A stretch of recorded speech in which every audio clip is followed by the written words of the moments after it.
Eu vou deixar o professor Pereira falar um pouquinho, mas é pouquinho mesmo para o que eu estou falando. Não sei se eu já falei demais. Só contar um pouco, eu vou deixar o Daniel apresentar a Laura, mas eu quero contar um pouco por que ela está mostrando essa experiência. A Laura ganhou um prêmio, uma concorrência grande entre os muçulmanos, nós damos centenas de pessoas no mundo fora, ela foi a única pessoa da América Latina a ganhar esse prêmio. E esse prêmio era passar 3 meses trabalhando em Portugal. Metade das pessoas foi para Chicago, metade foi para Portugal. A Laura foi para Portugal, foi para Lisboa e passou 3 meses trabalhando nesse projeto lá. Que é uma ideia muito legal, porque é um funding internacional, onde eles começam problemas, isso ela vai mostrar e vai falar ela mesma do problema, mas são problemas na linha social, né? Alguns dos problemas continuaram, não sei se vai ficar legal falar, tá? Mas um pouco a razão de ser da Laura está mostrando isso aqui, que ela vai mostrar o que ela fez lá nesses 3 meses, um pouco da experiência dela em Portugal nesses 3 meses, é esse prêmio que ela ganhou para passar 3 meses lá numa concorrência internacional, de, se eu não me falha a memória, 800 pessoas concorrendo fora, né? Foi a única pessoa, depois de 3 entrevistas, currículos, etc., que foi selecionada e ganhou essa bolsa, foi passar 3 meses em Portugal, que ela está mostrando. Já está contando a apresentação inteira, já. O único prêmio que você ganha é ser escolhido para trabalhar, né? Mas então, meu nome é Laura, eu sou aluna aqui do PESC, de Inteligência Artificial. E eu fui passar esse último verão agora, junho, julho e agosto, em Lisboa. E fui trabalhar num programa que se chama Data Science for Social Good. E aí o que eu queria trazer para vocês aqui são coisas que eu aprendi nesse programa que eu acho que a gente poderia aplicar aqui também e aprender um pouquinho sobre o programa. O grande objetivo por trás desse programa, na realidade, é criar uma comunidade de pessoas que tenham essas habilidades que a maioria das pessoas aqui acredita ter também, que é essa parte com um viés de análise de dados, e trazer isso para ajudar problemas que são problemas da sociedade. E o que seriam esses problemas da sociedade, né? São problemas ligados normalmente atribuídos às esferas governamentais, que é educação, saúde, transporte, meio ambiente, todos esses que eu escrevi aqui embaixo. O idealizador dessa ideia é essa pessoa, Raid Ghani. Ele foi o cientista-chefe da campanha do Obama de 2012. E foi uma das primeiras vezes que as redes sociais e a inteligência de dados começou a ser utilizada nas campanhas mesmo, além de propaganda. Além de fazer propaganda. Foi tentar entender o perfil das pessoas e ver como é que a gente pode levar vantagem nas eleições assim, né? E antes disso ele tinha sido 10 anos como pesquisador na Accenture, pesquisador nessa área de inteligência artificial, ciências de dados. E o que ele diz aqui dessa vez que quando ele trabalhou nessa campanha do Obama, foi a primeira vez que ele sentiu que ele estava unindo alguma coisa que ele é bom, que ele tem habilidade, com um propósito que ele realmente acreditava na campanha do Obama. Então, ele quis fazer, depois disso, isso foi em 2012, em 2013 ele começou esse programa na Universidade de Chicago, ele se juntou na Universidade de Chicago, e esse ano foi a 6ª edição do programa, e foi a primeira vez que a gente fez em 2 locais ao mesmo tempo. Então, a ideia é realmente criar essa comunidade global. Então, por muito tempo eles fizeram em Chicago, em 2017 já rolou um piloto em Lisboa e esse ano rodou simultaneamente nos 2 locais. E qual é os pilares, assim, né, dessa ideia? A primeira coisa é treinar os estudantes, então treinar as pessoas que foram lá em técnicas de inteligência artificial, de análise de dados e também de comunicação, de como que você entende um problema governamental, como é que você conversa com essa outra esfera, como é que você apresenta os resultados para ela. Treinar os parceiros.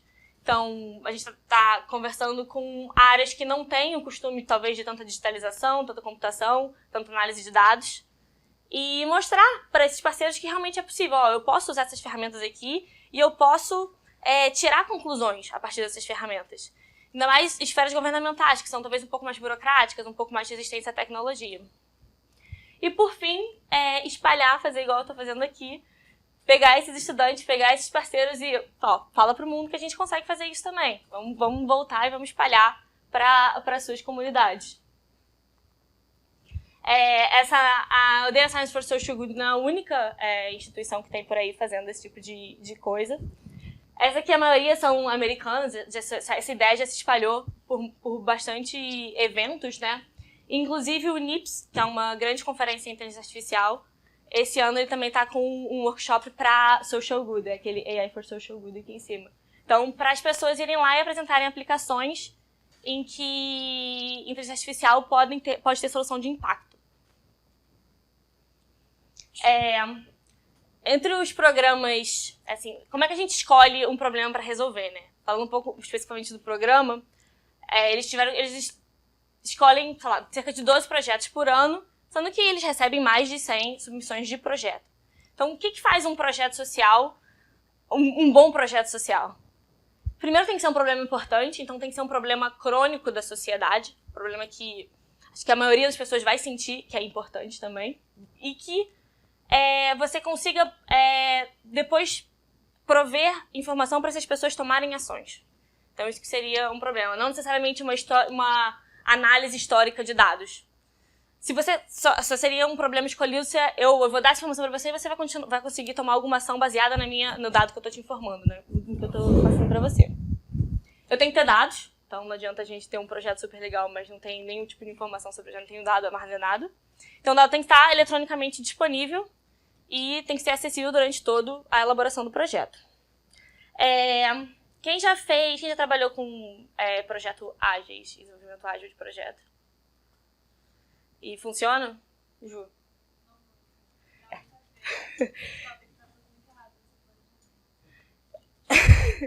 O ideal para um projeto ágil, que a maioria dos vezes que eu trabalhei não funciona, é que você precisa de um parceiro comprometido. Você precisa de um parceiro que tem que estar lá toda semana. Tem que ter um parceiro que vai ter reunião com você toda semana, 1 hora por dia, que você vai apresentar as coisas que você fez e ele vai dar o feedback dele. A maioria dos casos é difícil encontrar um parceiro assim. Então, por um projeto de 12 semanas funcionar, você precisa de um parceiro comprometido. Por que um parceiro comprometido é essencial? Primeiro porque eles que são os especialistas do dia a dia. Você está pegando um monte de dado. No meu caso, eu trabalhei com o Instituto de Desemprego de Portugal. Então, eles que estão ali no dia a dia, ele que entende como é que funciona, como é que aqueles dados chegaram ali. Então, qualquer dúvida que eu tivesse, eu poderia perguntar para eles e, não estou entendendo muito bem esse processo, eu não sei o que esse dado significa. Então, vai ter abreviações, vai ter dado faltante. Até 2014 a gente fazia de um jeito, depois mudou para outro jeito. Então, você precisa daquele parceiro ali o tempo inteiro. E, por fim, para ser agradável para todo mundo, né, a gente precisa de um problema que seja desafiador, senão fica muito chato, mas que seja solucionável também, senão fica impossível. Por exemplo, alguém não pode submeter um problema, eu quero diminuir a pobreza. A pobreza, assim, todo mundo quer diminuir a pobreza, mas é realmente uma coisa muito complicada. Você não vai resolver isso, talvez, num projeto curto de 12 semanas. Mas você pode, talvez... Ou vai ganhar um prêmio Nobel. Se você conseguir. Mas, por exemplo, atacando o desemprego, de certa forma, você também está ajudando, em algum momento, a diminuir essa pobreza. Então, no projeto esse ano, em Portugal, nós fomos 15 estudantes e 4 projetos. O processo de seleção tiveram mais de 700 pessoas. E, inicialmente, era um formulário para você contar suas habilidades. E mais 2 entrevistas. Então, uma entrevista você mostrava um pouco das habilidades técnicas e uma outra eu acho que era mais para a pessoa sentir como é que você é e como é que você se mostra. Então, os 4 projetos. O meu, a gente trabalhou junto com o Instituto de Emprego e Formação de Portugal. Eles têm... A pessoa, quando fica desempregada, se inscreve para poder receber o auxílio-desemprego.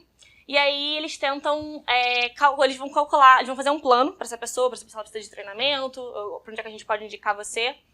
E a ideia é que eles precisam saber um risco de quanto, se essa pessoa vai ser uma desempregada de longa duração. Ou seja, se ela ficar mais de 12 meses desempregada. Porque uma pessoa que, por mais que viva de bigos, está sempre mais ou menos desempregado, ela sobrevive na sociedade. Uma pessoa que passa mais de 12 meses desempregada, é muito difícil depois ela voltar para o mercado de trabalho. Então, eles queriam ter um alerta de quem são essas pessoas, quem são as pessoas que têm o maior risco, para eles poderem, talvez, fazer um plano mais personalizado, acompanhar melhor essa pessoa. O outro projeto foi com a agência de turismo da Toscana. E o problema lá é que chega o verão, a Toscana fica entupida de gente, e as pessoas sempre visitam os mesmos lugares. Então, todo mundo vai na Torre de Pisa, todo mundo vai para Florença, todo mundo vai sempre para os mesmos lugares. E existem lugares que são tão bonitos e tão parecidos na própria Toscana, que não são tão famosos. Então, o pessoal que trabalhou nesse projeto, eles fizeram clusterização de perfis de turistas para poder dar outras recomendações para esses turistas e talvez criar um ambiente de turismo mais sustentável, que não incomode os locais, que traga benefícios para a região mesmo e até para os próprios turistas. Outro projeto foi com o Ministério da Saúde da Croácia. Então, na Europa agora, não sei se alguém chegou a ver nos jornais, assim que eu voltei, eu até vi estampado no jornal que está tendo uma crise de sarampo. Isso se dá porque tem um mito de que a vacina causa autismo, então as famílias, principalmente na Croácia, pararam muito de dar vacina às crianças. Então caiu assim, de 95% da população para 55% em alguns anos. E a ideia era, nesse projeto, você identificar populações que tipo de família, né, era menos provável dar a vacina para a criança, para tentar lá conversar com elas e convencê-las de que a vacinação é importante. Por fim, o quarto projeto foi junto com o Ministério de Transportes da Holanda. E a ideia, a Holanda tem sempre tudo muito organizado, eles têm medido em todas as estradas, a cada, sei lá, alguns quilômetros, tudo que acontece. Então, andar de carros, assim, a estrada é toda mapeada. Então, a ideia é você prever onde vai ser o próximo acidente para que eles possam distribuir os agentes de trânsito. Então, eu diminuo também os acidentes seguintes, né? Porque ocorreu um acidente na estrada, então tem a pessoa que passa devagar para ver, já causou um segundo acidente e assim vai. Então, se eu já tivesse meus agentes bem distribuídos, eu já consigo resolver aquele acidente em primeiro lugar e já melhorar o trânsito. Então, eu vou mostrar um pouquinho do meu projeto agora. O meu projeto, a gente recebeu 11 anos de dados, entre 2007 e 2017, contendo informações tanto demográficas quanto as pessoas, profissionais, geográficas e todas as interações dela com o Instituto, com o INFP. Então, toda vez que ela foi lá, toda vez que ela se inscreveu, toda vez que ela teve uma oferta de emprego, o que aconteceu com essa oferta de emprego, se ela saiu do sistema ou não, se ela voltou a se inscrever, enfim, 11 anos de mais de 3 milhões de pessoas. E aí, o primeiro passo que a gente fez em relação a isso foi entender como é que funciona essas tabelas.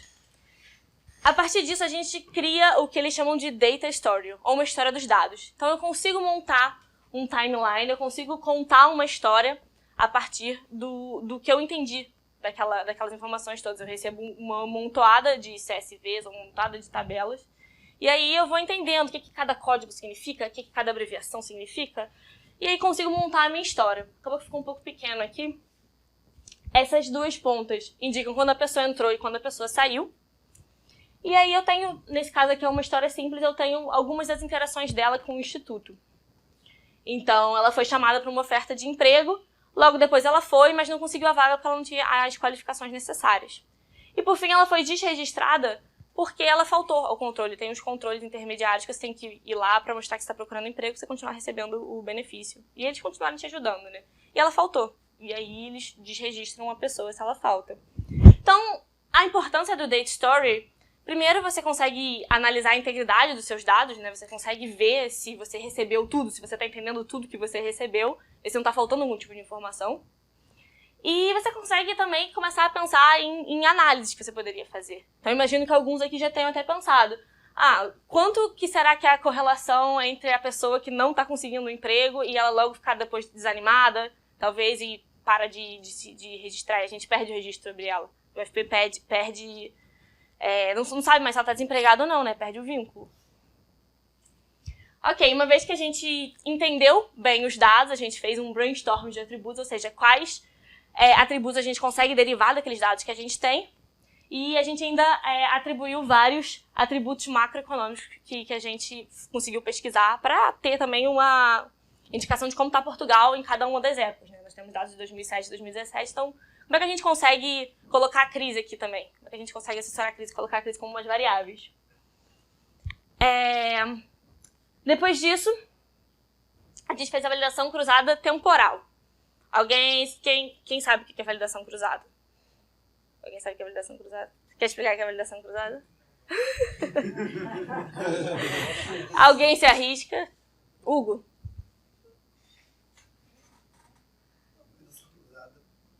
Tá sem voz, é verdade, tadinho. Mandou bem. Tá, eu vou explicar então o que é validação cruzada. Digamos que a gente tem um conjunto de dados. Você vai separar ele entre os dados de treino e os dados de teste. Só que dessa vez eu vou separar eles em caixinhas. Então eu vou ter uma caixinha só para treino e eu vou usar várias minhas outras caixinhas vou usar várias caixinhas para treino e só uma para teste. E aí eu vou trocando sempre. Agora eu vou usar uma dessa aqui que estava para treino, vou botar para teste e vou trocar. E dessa maneira eu pude criar vários modelos diferentes com a mesma quantidade de dados. E eu consigo garantir que o modelo que eu estou criando, mantendo os hiperparâmetros, o modelo que eu estou criando ele é robusto às variações de entrada. Então não é como o Pedreira tinha falado antes, eu não vou estar só analisando a manchinha da caneta. Eu troquei as minhas entradas, eu troquei meu teste, e aí eu estou garantindo que ele está sendo robusto. Não está só... você não deu sorte, ele está só acertando muito bem para um certo conjunto de teste. A avaliação cruzada temporal, ela é parecida com isso, só que a minha restrição é o tempo. Então, eu tenho um certo conjunto de dados, eles estão organizados no tempo. Eu não posso usar um dado futuro para prever um passado, então eu não posso fazer uma mistura aleatória assim. Então, se eu fosse usar só se eu fosse usar só temporalmente mesmo, então eu só poderia testar com 2016 e 2017, que são meus últimos dados. Eu diminuiria muito as minhas possibilidades de treino e de teste. Então, eu faço essas várias caixinhas com menos dados. Então, eu posso usar 2017, 2008 para treinar e teste 2009 e 2010.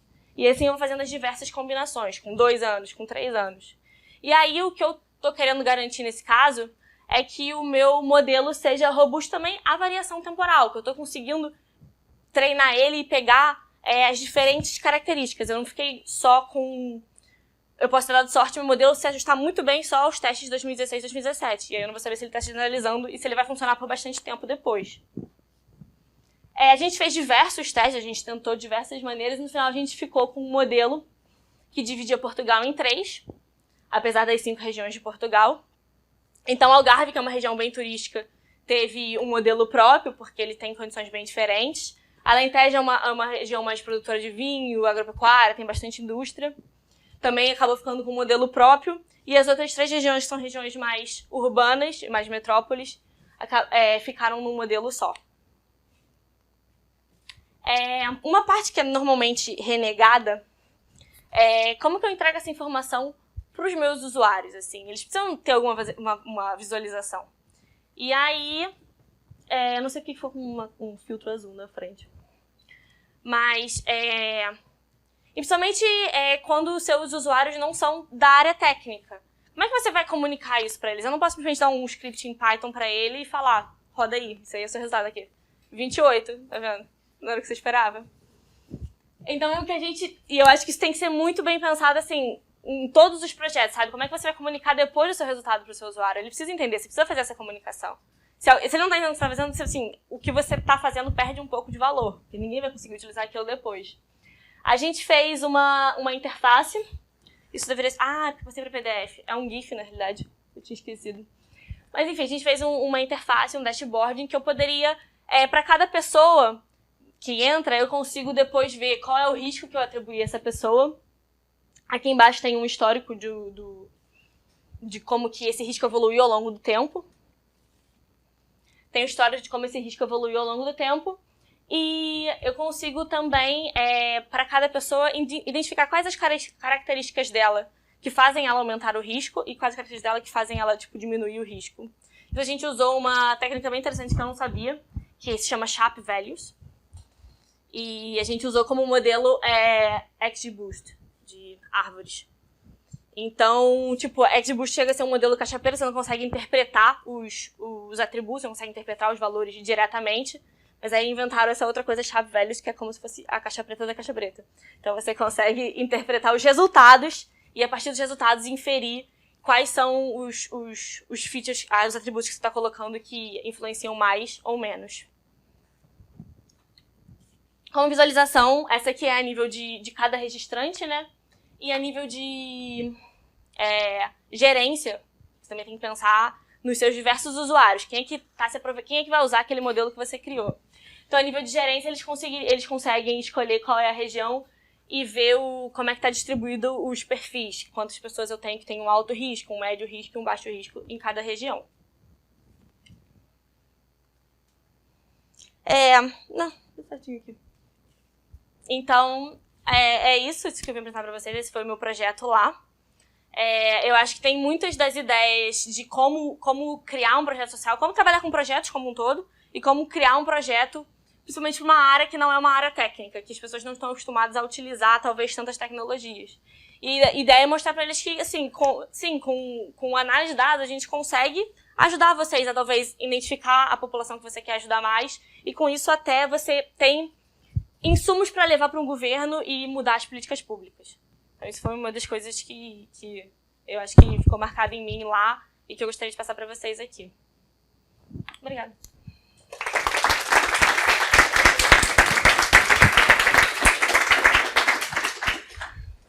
Perguntas? Normal? Comentário? Pergunta?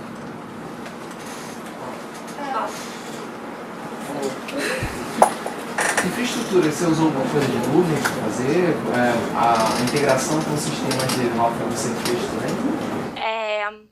Infraestrutura, enquanto estava fazendo a parte da análise, eles fizeram lá, foi tudo pela AWS, então todo mundo tinha acesso à AWS restrita, banco de dados Postgre, e até poderia usar um outro lá que eu esqueci que era mais robusto, porque todo mundo tinha muito dado.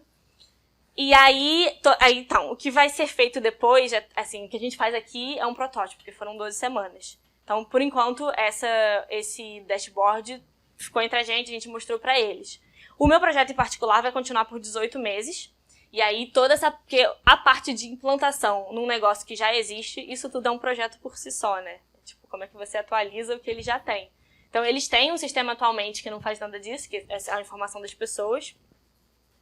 E aí, ele ia juntar ainda com a infraestrutura deles e fazer essa transição gradual. Então, a primeira coisa é validar esses novos resultados, então fazer algum tipo de teste A/B em que algumas pessoas usam os resultados, tipo, as ferramentas antigas e algumas usam as ferramentas novas para verificar, né, se está funcionando, se vocês realmente querem usar isso. E também se acostumando um pouco com a interface nova. Sobre a tua volta, quais são os teus planos para não deixar isso morrer?